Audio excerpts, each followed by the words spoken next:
Solo nadar no es original. ¿Por qué no tener un par de piernas? Y salir a pasear, ¿cómo dicen? A pie. Y poder ir a descubrir qué siento al estar ante el sol. No tiene fin, quiero saber más, mucho más. ¿Qué debo dar para vivir fuera del agua? ¿Qué hay que pagar para un día completo estar? Pienso que allá lo entenderán, puesto que no prohíben nada.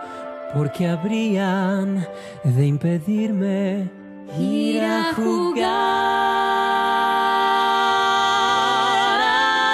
a estudiar qué hay por saber, con mis preguntas y sus respuestas. ¿Qué es fuego? ¿Qué es quemar? Lo podré ver cuando me iré. Quiero explorar sin importarme cuando volver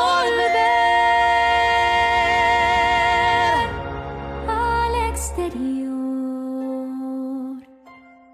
Quiero formar Parte